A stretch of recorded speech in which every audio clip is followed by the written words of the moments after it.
list of required courses be? Should we try to individualize the curriculum more than we do?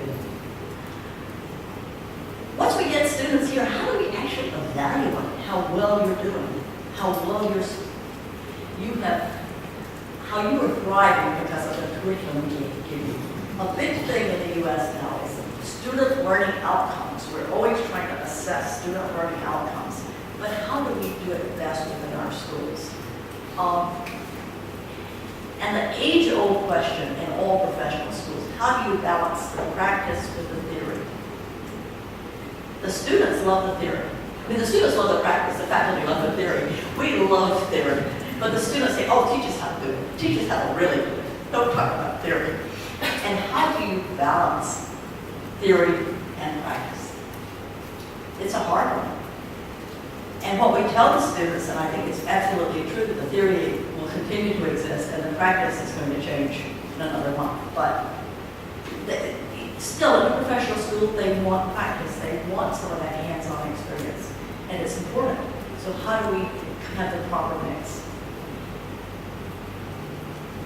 Always interesting, how do we hire our new faculty? How do we choose the best people? What skills do we want to have? Since I have been in information and library science education, I've seen it really change faculties. We used to be very homogeneous. Everybody had probably worked in the library, they knew libraries, we were pretty much cut from one cookie cutter. We've completely changed. But how much does it matter that you have a faculty that maybe very few people have ever worked in a library, have ever worked in the type of organization to which you are sending your students? Is that a problem? Maybe not. But it's something we talk about a lot. Most of us are in research universities, and the research is important. And how do we balance with our faculty research versus teaching, versus the fact that they're in a professional school and really should be making contact with the profession? We have to be out there being the linkage to the profession from our school. Or the practitioners don't understand what we're doing, they don't feel interested, they think we have abandoned them. So all of those things are going to try to evaluate the faculty. And then how do we actually deliver our education? How much do we want, how much should we individualize it versus group learning? The right balance between face-to-face and online teaching. And again, that coursework and practical experience. We have, as a part of our curriculum, a course that's called Field Experience. And students sign up and they get academic credit for working in some sort of an institution that's been approved by us. And they work in the institution 105 hours, I think, a semester. And they also take a seminar. They come back with other people that are working, and they talk about their professional experience. And that has been a good way for students to actually get out with people who will mentor them and help them. So that has been very, very helpful. But how do you really prepare people in the classroom for the profession? Students tell us they learn so much from those field experiences, so much from actually getting out and working with professionals. So we think it's a valuable one. And finally, what are the core values we want to try to maintain in our curriculum, in our schools? For a long time, librarians have had a whole list of things that we say, librarians stand for this. Librarians stand for intellectual freedom. Librarians stand for universal access. Librarianship has always been very much a service profession. And when I talk about being socialized into the profession, I think I meant how do we inculcate these values that have been so basic to librarianship into new practitioners. But I think now in the schools we're struggling with how do we decide which of these core values we continue to stress, because we are having graduates going into so many different fields. And if they're going into an IT firm, probably free universal access to information is not going to be a core value. They're going to be taught in their new profit-making organization. Access to information, sure, but at a fee. So this whole idea of who will advocate for free access to information, which has always been part of the library ethos, I think is now we're thinking about in our schools.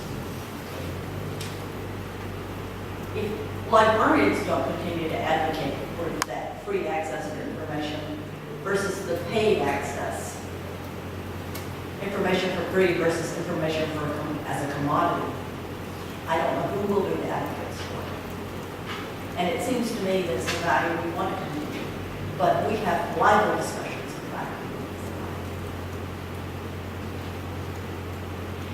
And in closing, I just want to talk briefly about how do we actually do quality assurance of our programs. All across the world, people are more and more interested in quality assurance.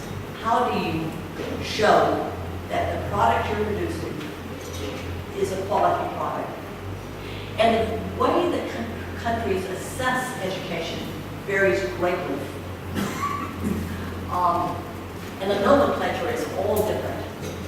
One well-known method is called accreditation, and that's what's used in the United States and Canada, where the American Library Association accredits schools. And as Haka said, I've been very involved with that the last couple of years, so I'm sort of up to date on the American Library Association accreditation. Great Britain, the United Kingdom, SILIP does accreditation. Australia has accreditation. And with accreditation is done by a professional organization with input from the professionals and from educators and from practitioners. The most common way, though, of doing quality assurance is actually with the government monitoring.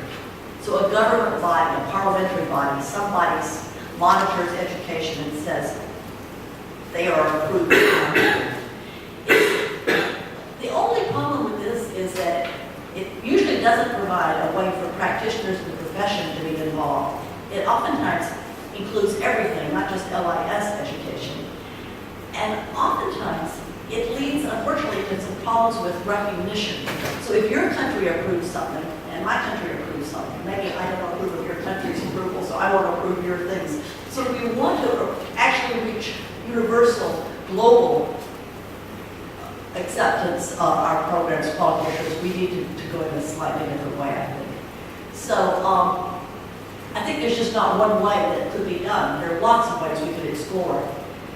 Accreditation does have some advantages, and I'm not saying it just because I'm familiar with it, but it is because it's free of government control, it's usually viewed as a fairly neutral method of accreditation, and it can be modified to go in various types of nations. And obviously, IFLA is struggling with this, other professional associations are talking about this, and I think it's a question we need to continue to think about. So, I've given you all my questions that I have no answers to. I do think there are a lot of challenges ahead.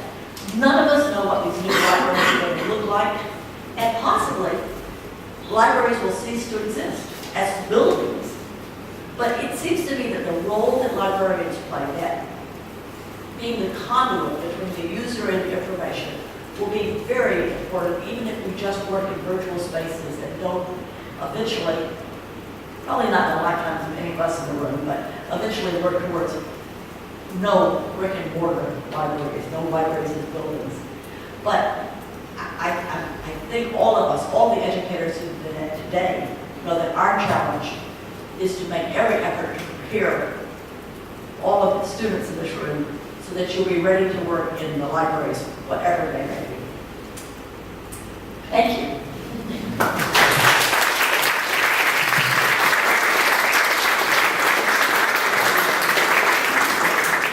Thank you, Reverend. Now I would like to open a short discussion. We have about 10 minutes after each presentation.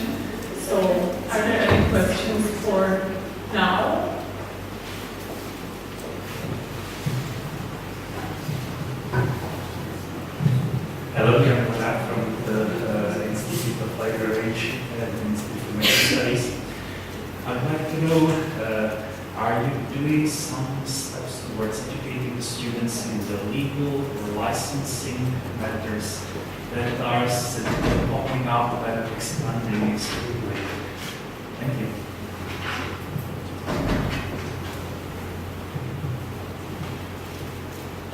Librarians spend a lot of their time working with licensing and various legal aspects. We do have a course in legal elements in academic, in librarianship, and licensing is covered within that course. We also have a law school on campus, and many of our students take courses in intellectual property and things like that in the law school. We also, interestingly enough, have many lawyers who come and get a degree in library science. They have become lawyers and don't like it for one reason or another. And every year we probably have 5, 6, 7 lawyers in our classes. And they're going to take our degree and go back and work in either as librarians in law firms or legal institutions, or they're going to work with all those various legal things like licensing and copyright, which is just so tricky right now. Yeah. A very good question to ask. Thank you. Any other questions? Maybe you can think about it if you want. I have one question about the evaluation of the courses from students. Can you tell us a little bit about the procedure after at the end of each semester? You were telling me about your evaluations here, and I actually thought they were better than what we do. We have several ways to evaluate courses. One is students evaluate courses, and at the end of the class, we give them an online evaluation. But our problem is that we used to give them paper evaluations, and we would make them do it in class, and they did it in class because we made them do it in class. Now that it's online, many students don't do it, and we're actually struggling with how to be sure that we have more class evaluations. But we talk about how important they are and how faculty learn from it, how the administration of the school learns what classes are going well and what needs to be changed. But for some reason, we cannot get our students, they get their final papers in, they get their exams, and then they don't bother to evaluate us. We also have peer review of all classes, though, and other faculty come in every semester and sit in on our colleagues' classes. So once a semester, one of my colleagues will come in and sit in and hear me teach. And if a person is an assistant professor, 2 people will come in. And they'll come in every single semester if you're an assistant professor. Once you're a professor, they only come in like every year or so. You don't have, they figure you're beyond hope at that point. But so you will get a report that comes from your colleagues about your teaching and how well you're doing, and suggestions for ways that you might get better. And we have a very good program on campus for teaching faculty. It's called the Center for Faculty Excellence, but it really is a way that faculty can learn to teach better, because we all need to improve our teaching techniques and also learn to figure out how to incorporate new technologies into our teaching more than we used to. So that's how we do it, but I'd like to way better on it. Any other ideas or questions for now? As I said, we will have more time for discussions in the afternoon. Thank you, Barbara, again.